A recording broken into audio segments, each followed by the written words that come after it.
Welcome to Life in Architecture.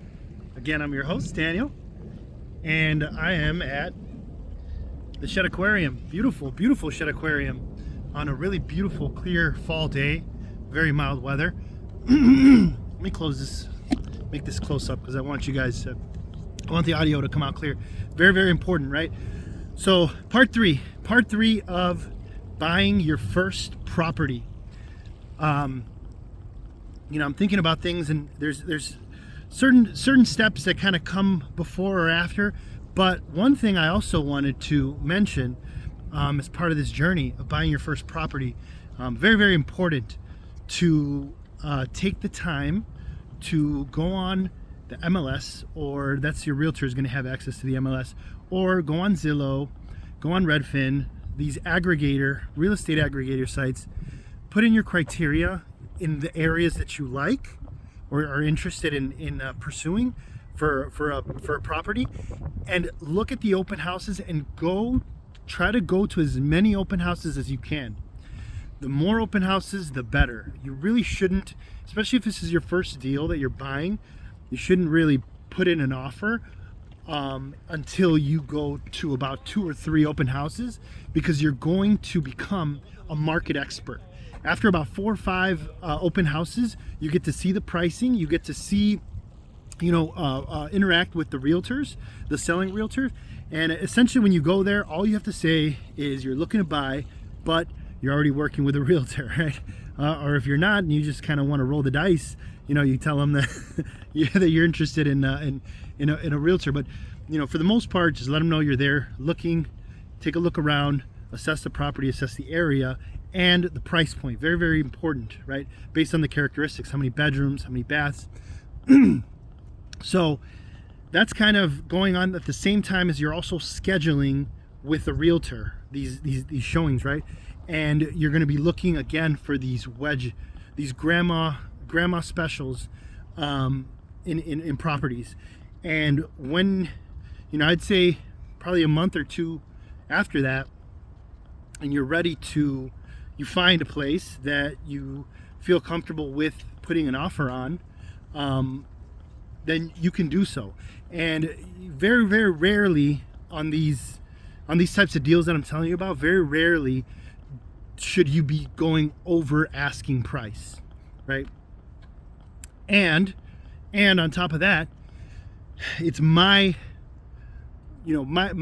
method and from my standpoint of investing, you want to, especially on your first deal, you want to try to leverage other people's money as much as possible. So what does that mean? Number one, very, very powerful. Look, with your lender, check with them about first-time home buyer credits, first-time home buyer assistance, first-time home buyer credit for the closing costs. Closing costs can be, quite a bit. And if you can get that covered by your lender, by a program that's subsidized by the government, that's going to help you out a lot, right? So look into that. If you get down payment assistance and no closing cost assistance, then you're going to want to talk to your realtor. Your realtor's probably going to know this, but you're going to want to talk to them about putting in an offer such that the seller gives you a credit back, so that could pay for basically you end up financing your closing costs. So you come to the closing table with as little as possible. There's ways you can close on property coming to the table with as little as $10,000, $5,000, sometimes maybe even less, depending on the programs.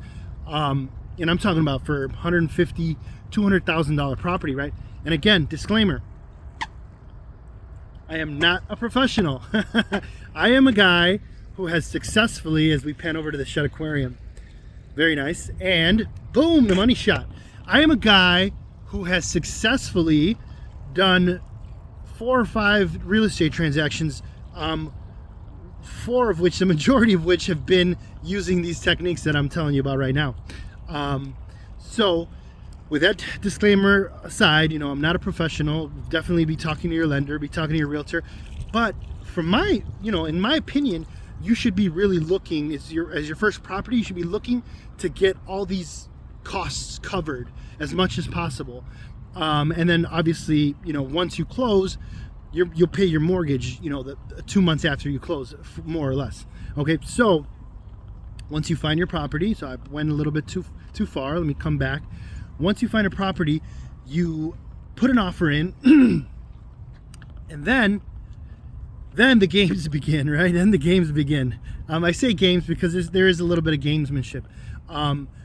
So you want to quickly, you're going to have to query either Google or your realtor if they have a lawyer, get them involved, and you're also going to have to find an inspection, a home inspection service.